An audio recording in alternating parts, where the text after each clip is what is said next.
Hi, April here. Today's recipe is for apple carrot soup. For this recipe, you'll need 3 carrots and 2 apples. You're going to go ahead and peel all the carrots and chop them up.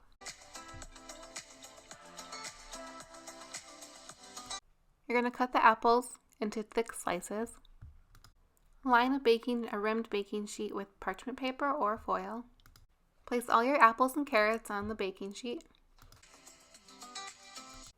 Add a 1/2 to 1 tablespoon of olive oil and a 1/4 to 1/2 teaspoon of dried thyme.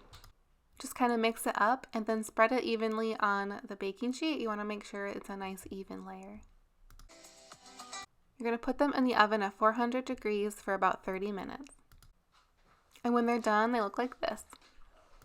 In a large to medium pot, you're going to heat it up to medium-high heat and add an onion, 1/2 cup of onion or 1/2 cup of leek, and stir it till they're soft.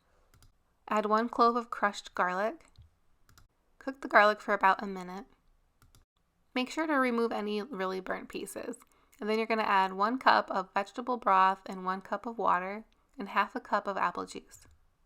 Then you're going to place your roasted apple and roasted carrot into the pot. You're going to cook this on simmer for about 10 minutes till the carrots are nice and tender, and then add a 1/2 teaspoon or less of salt.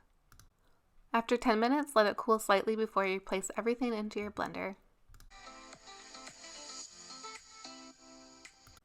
Don't forget to put the lid on before blending it up. Blend until everything is nice and smooth. This is what it looks like when it's done. If you want it a little bit thinner, you can add more broth. You can place it in a thermos for lunch.